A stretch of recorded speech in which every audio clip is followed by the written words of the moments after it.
am I crooked? Oh, shoot. Oh boy.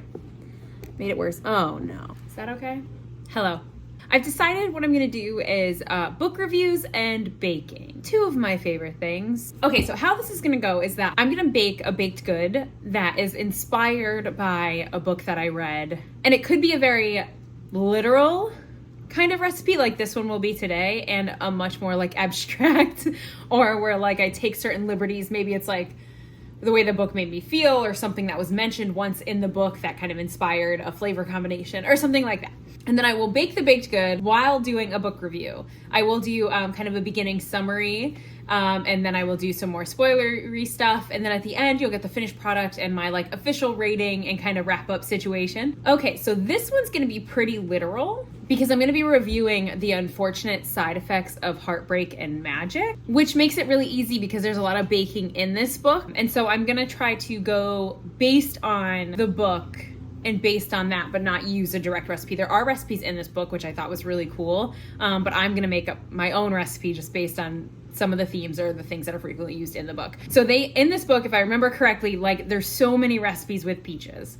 So I'm gonna make something with peaches, and there's this recipe in there that's like, I think it's like a peach muffin with a streusel or something like that. I think I'm gonna make a peach cupcake. My goal, my plan is peach rum cupcake with a mascarpone and rum frosting. I haven't decided if I'm gonna do a filling yet because I'm gonna get peaches into the cupcake and I'm gonna really soak it with a lot of really good peachy flavor, peach cinnamon-ish flavor. So I haven't decided if I'm gonna do a filling yet because that might be a lot, or I could just do some peaches, like a peach filling on the top, or like a peach drizzle, like a little sauce. I don't know. I haven't decided yet. We'll figure it out as we go along. But first things first, let's make the actual cupcakes. Let me get set up here and then I'll talk about the book.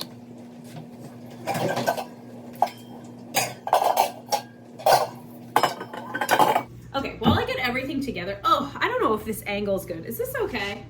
Let me see what I can do here. This is hard. Oh! It's okay. Sorry. What? Come here. It's okay, honey. It's okay. What?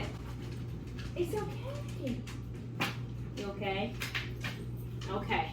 You gonna go back to your post? What? She really doesn't like the beeping. She doesn't like machines. She's an anxious girl. Say bye. Okay, so if you haven't heard of the unfortunate side effects of heartbreak and magic, I had never heard of it before. I already have some stuff ready. I'm just gonna get the rest of it kind of set up. This is just some milk and some vinegar. And then I have the peaches that I'm gonna strain and dry some of them right now because I'm gonna put it in the actual cupcake mix.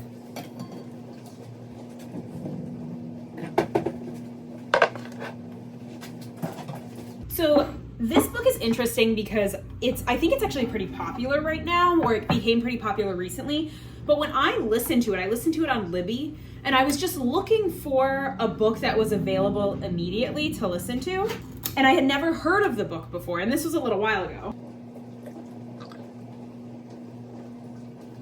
Peaches are not in season right now, so I didn't want to use fresh ones. And the canned ones are more reliable when it comes to like ripeness and stuff. But I'm gonna zhuzh them up really well and make sure that it tastes really good. But so I didn't know about this book.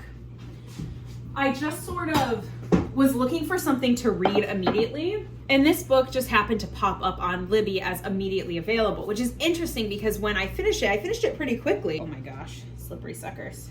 Oh, by the time that I had returned it, I saw it advertised on like Book of the Month and stuff. And I was like, oh my gosh, this must be like a popular book. And then I looked again on Libby and it was like weeks long wait to get the book. So I was like, I got very lucky. I must have picked it up right as it got put on there or right before it became really well known. I'm gonna save these for something else. I'm going to put some of the juice. I just got the ones in water. I wanna make about a 3/4 cup of liquid. So I'm just gonna put a little bit in here.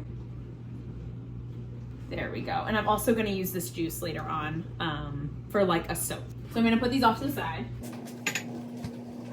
Okay. Let my peaches dry a little bit.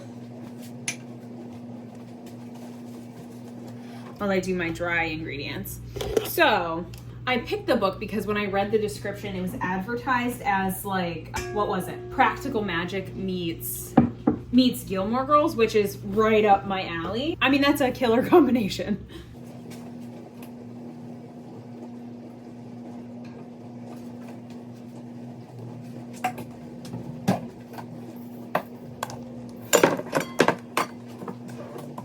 So I decided to give it a shot. And so, you know, non-spoiler, if you don't know, I'm going to do a little less sugar in this than I normally would, I think.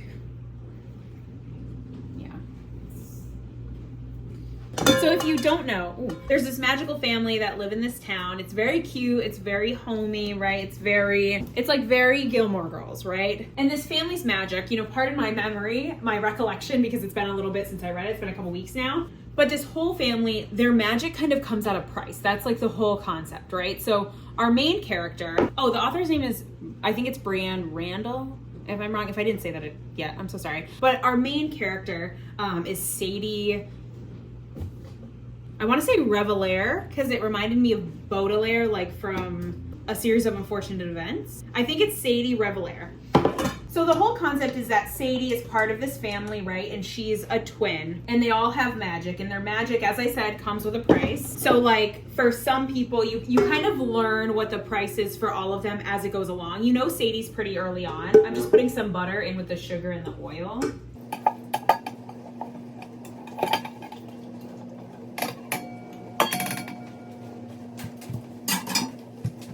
And I'm just gonna mix that while I get my dry ingredients ready.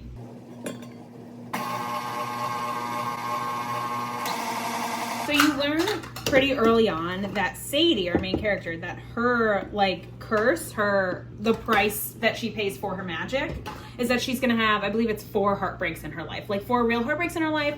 And the whole concept is that the last heartbreak is really gonna kind of do her in, and it's gonna, I believe the whole, like the way that they talk about it is like, it's essentially going to affect her relationship with her magic. So it's a super cool concept, and you learn again early on that her brother recently left, which is like kind of one of her heartbreaks. It was her twin brother. They were very close growing up, so that's obviously difficult. And in the story, it kind of unravels like why he left, and you learn more about him, about his magic, about his curse, so on and so forth, which is really, really interesting. And in it, Sadie runs a bakery with her grandmother, who is like the matriarch, right, of this magical family. And so that's why there's a lot of baking in it, which I really, really, really loved. And so, hold on, I don't want to get this wrong.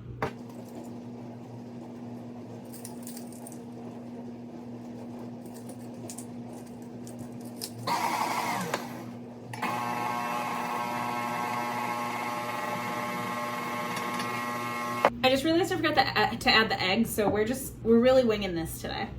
So we're going through this tumultuous time with Sadie, where she's learning more about her family, learning about her mother, because you know early on that her mother left and you don't really know why. Her mother's sort of this mystery throughout. It's really interesting. None of this is spoilers. And then so you're learning with her as she's going through these things, as she's grappling with changes in her life. She also has somebody that she really loved kind of come back into her life. You watch her grapple with the fact that her curse is to have 4 great heartbreaks, and that makes it really hard for her to love because she loves her magic and she bakes her magic into the goods that she creates, and she uses her magic throughout her life. She really cherishes her magic and like her heritage. So you watch her kind of grapple with that and finding it difficult to let people in because of her curse. That's the whole concept. It's got love, it's got heartbreak, it definitely pulls at your heartstrings a little bit. It's pretty good, it's very interesting. Now spoilers. Here's what happened. Let me mix this up and then I'll go into the spoilers. Do you want to see?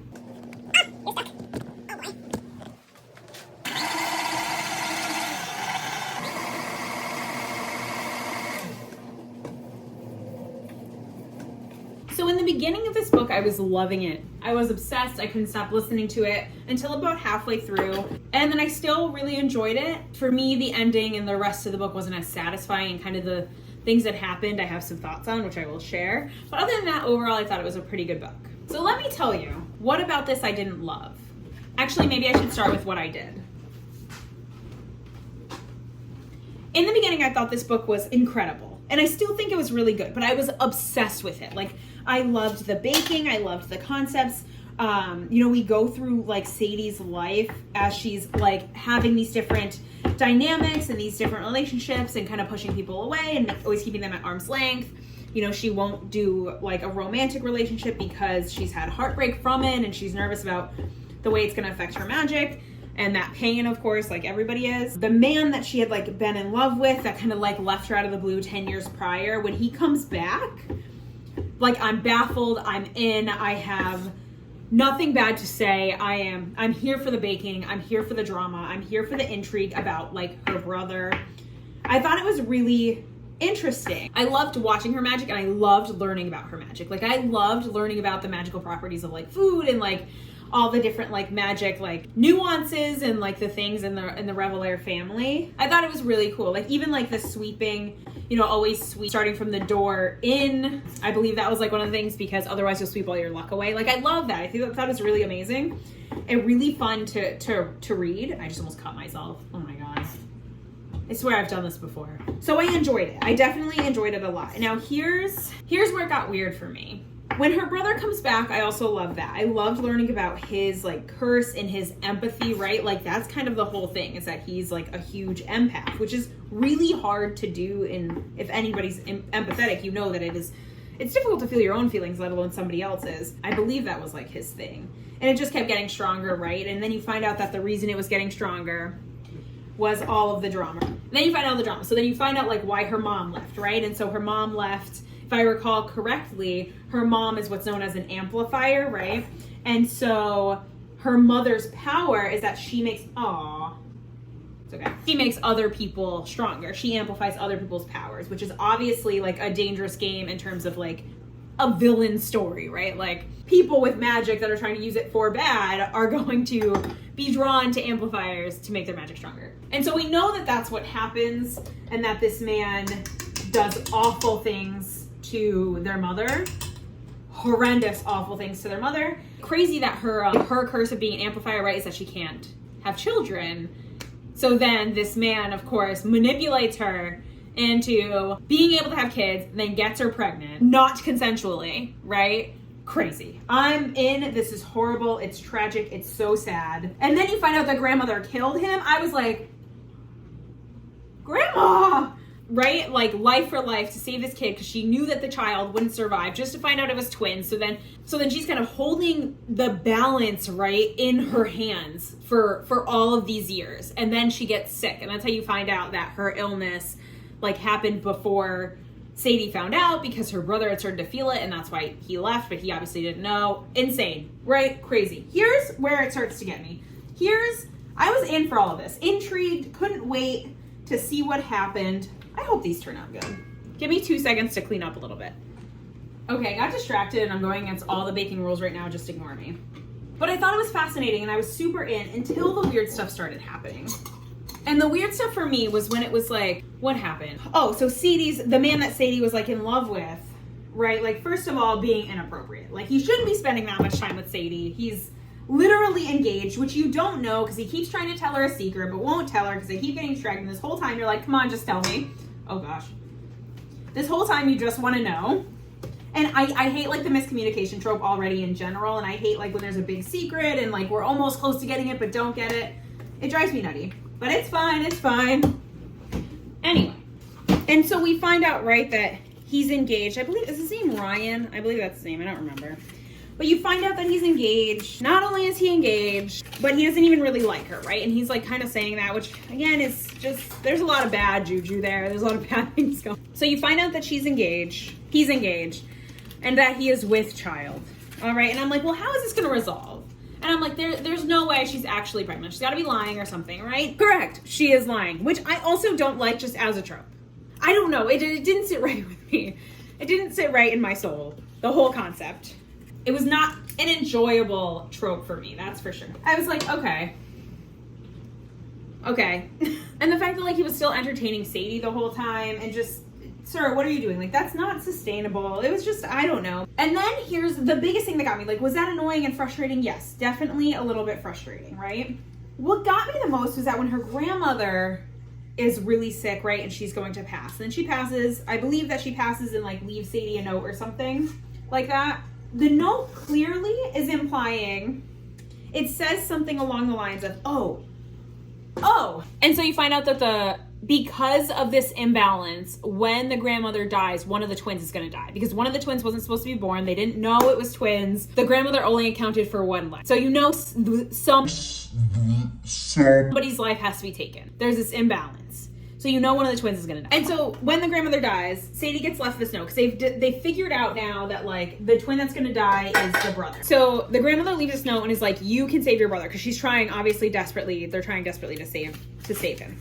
She's like, you can save your brother, but it's going to cost you something. And she says something like, it's going to be like a baptism, essentially. Like, that's kind of like the way, like, you'll be like revolt. Like, I don't think she says that, but it's kind of like that. Like, she says, like, it's going to cost a great sacrifice and you'll be changed forever or something. Obviously, I'm so sorry, but very obviously talking about her magic. The whole concept of this book is that magic comes with a price. And that the keeping your magic is a choice, and that you have to make sacrifices to keep said magic. That's the whole concept. So it really, I don't understand how this misunderstanding happened. I didn't get it. And I didn't like it. It was so clear. Like, because then right off the bat, like, Sadie's like ready to die.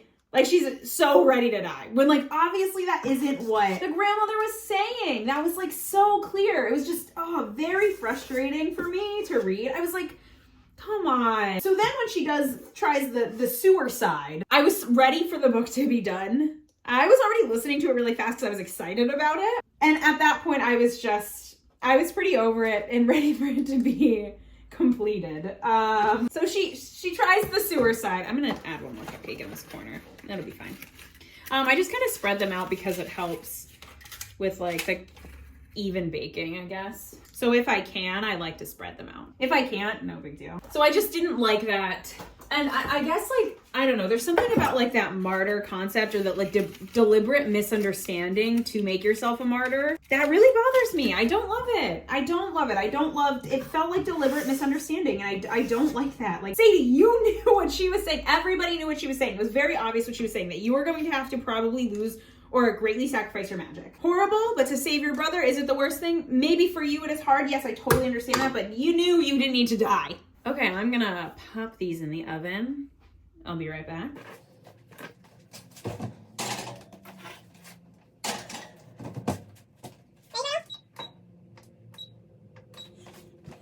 So I didn't love that just in general as a concept.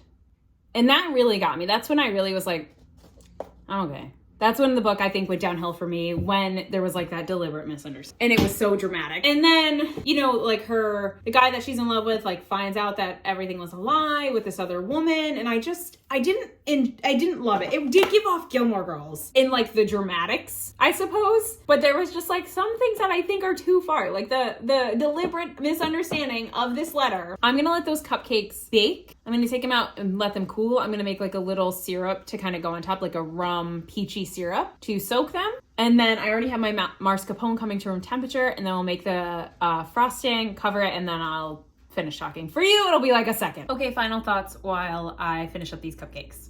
Sorry, the sun is gone. This is a rum and, like, peach simple syrup that I made. Super easy. I'm just gonna soak the cupcakes, and then I'll put the frosting that I made on top. So overall, I enjoyed the book. I think it has a lot of things going for it, like, in, like, the family aspects. I think in, like, the baking and magic, super fun. I think it was a really wonderful concept and could have been executed in a really, really cool way. But I guess in general, the execution wasn't really for me, especially with some of the dynamics, with the, like, deliberate misunderstanding, with that big lie. I didn't love it. I still enjoyed most of the reading of it, and until about that, like, halfway mark, I actually was really, really into it, and probably would have given it, like, an A+ if I was gonna give it a rating at that point. But, like, an ending and a resolution really makes a book, right? Often, depending on the book, of course. And I think with this, for me, it was really impactful. Okay, and then I have a mascarpone rum whipped cream frosting thing that I made, which is so good. And I'm just gonna plop it on the cupcake. It's a little bit softer than I wanted it to be, but I just didn't let it set for a really long time before I started doing this, obviously. I'm just gonna put it on in a little dollop, and then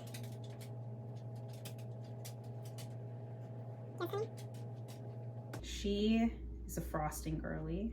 She loves frosting. And then I made like a peach rum syrup. And that's it. Oh my gosh, look at how cute. I think I can make this much more professional looking, but this was just kind of something I threw together. Let me do another one and see how that looks. Anyway, so my overall rating of the book would probably, because of the resolution, because of the way that it went, because it wasn't really something that I like, and so I had some of my absolute least favorite tropes in it, I would say a solid like C+. So not terrible. I still liked it. I'm gonna drizzle like this. Oh my gosh. That's super messy. I love it. Sometimes I surprise myself. I gotta write this recipe down. This one's super cute too. Overall, I think this turned out pretty well. I'd say like probably like a 10 out of 10 for the cupcakes, especially they're very peachy, but they're like light because of the whipped cream, and the rum isn't too much at all. They're like refreshing and delicious and soft and moist. They're really good. I don't even know how I do it sometimes. Anyway, thank you for watching. I hope that you enjoyed this. It was super fun to do. Sorry it got really dark, but this was really cool. And I'm gonna keep frosting these cupcakes, and I'll see you for the next book and bake it. That was super fun to do, and I can't wait to do it again. Bye.